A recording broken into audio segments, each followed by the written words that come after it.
the new developments with the BRICS countries taking a much stronger role, I would hope that maybe when President Trump goes to see President Xi, I think in April of next year, that maybe if we keep organizing for the Oasis plan internationally until then, hopefully latest then there could be an agreement, because if she and Trump would agree on building the Oasis plan together, I think Trump would deserve not one Nobel Peace Prize, but two. And maybe that would be, I know, I'm kidding. I don't want to make a very serious matter sound ridiculous, but I really think that if there is any hope under the present circumstances for the Oasis plan to be implemented, it would be an agreement between Trump and Xi. And, given the fact that, you know, I mean, I know that the situation between the United States and China is much more complicated for many, many reasons than between the United States and China. But, maybe momentum can be created, and hopefully that can be put on the table. Because also I think the idea of having to have a new security and development architecture is something which could gain a lot more momentum and get much more into the conscience of many more people. So it's a matter of organizing for it rather than being despair that it's not there.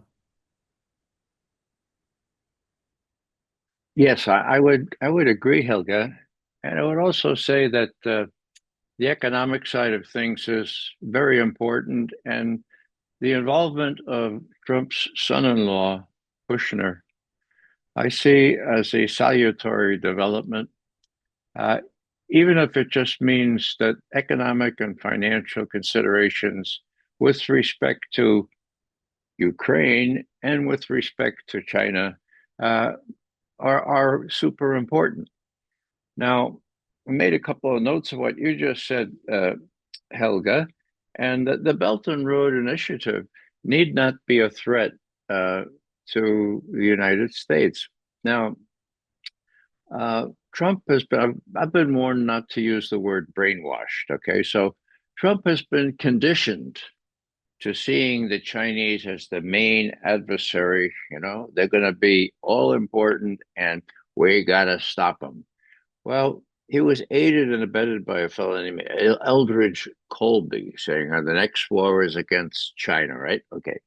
The only thing is that China is about several thousand miles away. Lines of communication are very, very labil, um, and all the military exercises show that in any war between the United States and China, guess who would win? China would win unless there was a resort to nuclear weapons. Now, the way I reconstruct things is in early September, I think it was the 3rd, there was this maximum show of military, economic, and demographic power when most of the leaders of most of the world appeared in Beijing to celebrate the defeat of Japan in World War II. Trump probably wasn't invited. He certainly wasn't there. None of the Europeans to speak of were there. It was a maximum graphic demonstration of the tectonic shift in power away from the West toward the East. Now, in my imagination, I see Trump saying, my God, those people there are really getting close and they represent most of the world. What are we going to do? And Eldridge Colby says, we're going to fight them. We're going to build more ships than they do. But somebody more reasonable, don't ask me who that could be, says to Trump, look, number one, forget about separating China from Russia. They're united as they never have been before. And secondly, we wouldn't win any war with China. So we have to show our strength. I mean, for God's sake, we can't appear to be paper tigers. So what can we? Well, I know what we do. we'll limit our new strategic plan, the defense guidance, to our own hemisphere. Okay, let's deal with the Western Hemisphere and also the situation in our own country. We're going to need our troops to put down dissent in our own country. And there was one report, I think was out of Politico. It said this is exactly what Eldridge Colby was prompted or asked or demanded to do. And all of a sudden you see, oh, Venezuela, Venezuela. Okay. So I see Venezuela the same way I saw Grenada. Now, Grenada is a small island in the Caribbean, right off Venezuela. Okay. In 1983, very briefly, 241 U.S. Marines were blasted to death in Lebanon. Reagan withdrew them, said this is really stupid. No more Marines in Lebanon. But what else can we do? We have to show our strength. I was around in those days, right? I was moving at pretty high levels. And Weinberger, the defense secretary, says to Reagan, I know what we can do. There's a leftist leaning group in Grenada.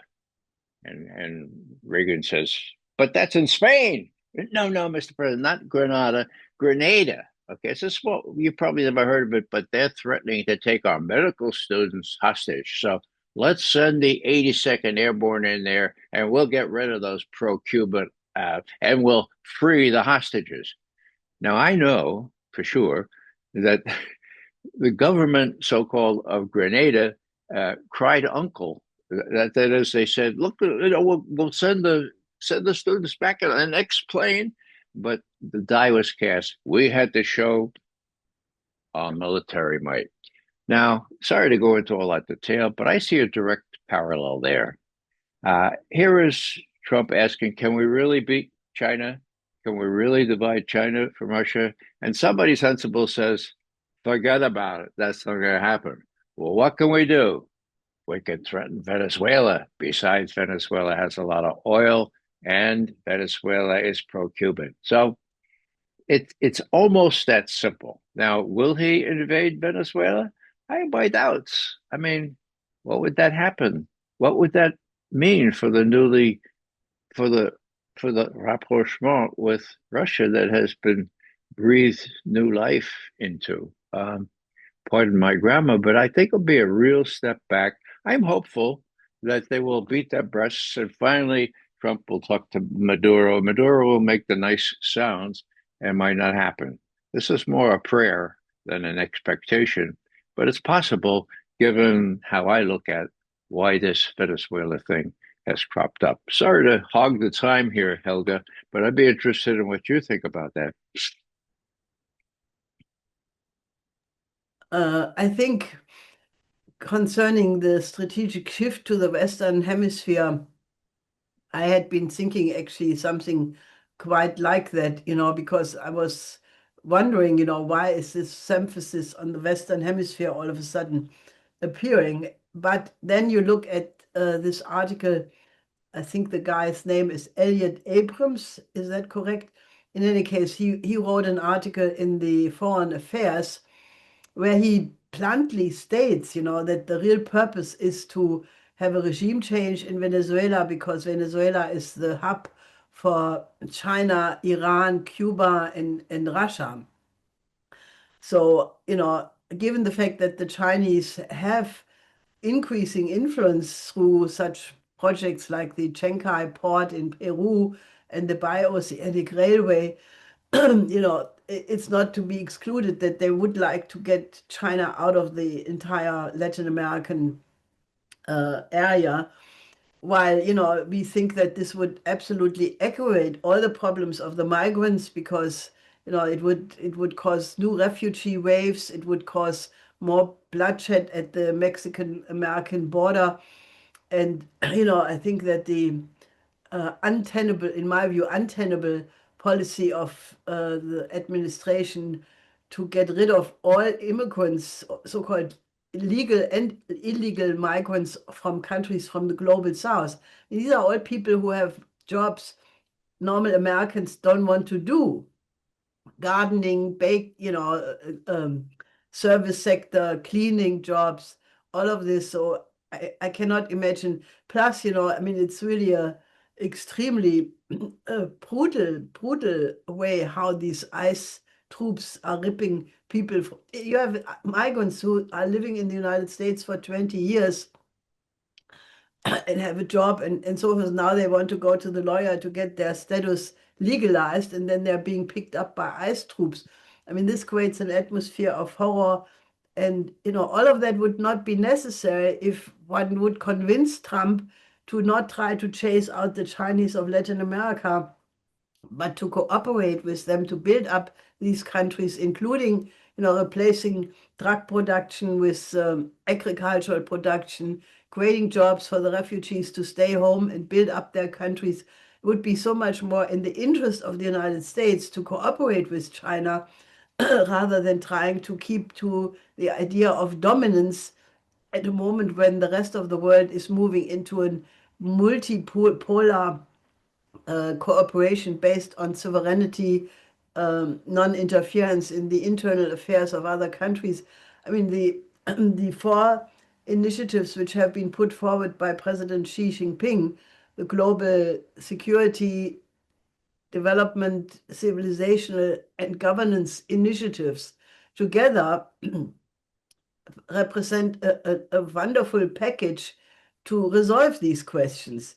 And Putin has reiterated again his proposal he made for the first time already in 22 for a new Eurasian security infrastructure, which only refers to the Eurasian continent, but it's thinking in the same direction.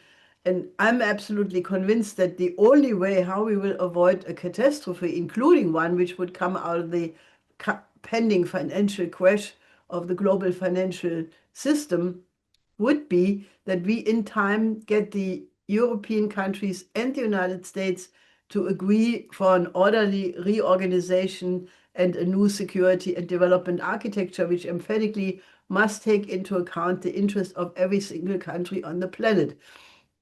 Now, I think if that, in my view, that is not a maximum demand, that is the absolute minimum demand for us to grow up as a human species. So what do you think about that? I think that's a vision that cannot be denied. It's a vision that cannot be implemented in the next weeks, months, or maybe even a couple of years. We need to work toward it, and we need to look at the Oasis plan and other plans, which would contribute to the introduction of this vision. My own focus, as you know, Helga, is much more on immediate things and what Trump is thinking. He's only got 3 more years, and maybe, uh, just maybe, he's different from Biden. Now, the Russians, for example, uh, called Biden "неговорона способный," okay, not capable of reaching any sort of agreement. Well, now they weren't even capable of talking to the Russians. That was big. Now it's different. We're talking to the Russians. Witkoff saw Putin for 5 hours on Tuesday, and it was the sixth time he spoke as a representative of President Trump. That's big, okay? So are the Americans able to conclude agreements? I think, contrary to what the impression the Biden administration gave, the answer is yes. Putin recognizes that, and I think we're very fortunate in having such a careful, methodical person who's devoted to not letting things go out of hand, especially with respect to letting U.S.-Russian relations fall into a state of complete disrepair. Now, how about China? Well, Trump is a realist. Uh, he's learned some hard lessons on Ukraine, namely that he's been lied to. Maybe as the months go by, he could see that what the Chinese are saying might have some sense. They're saying, can't we just get along? I mean, what about a win-win? We have no irreconcilable differences. Uh, it's not like Biden said. Recall that Biden, 2 months into his administration, got up one day and said, the Chinese are pretending or intending to become the richest and most powerful country in the world, not only economically, but strategically. That's not going to happen on my watch.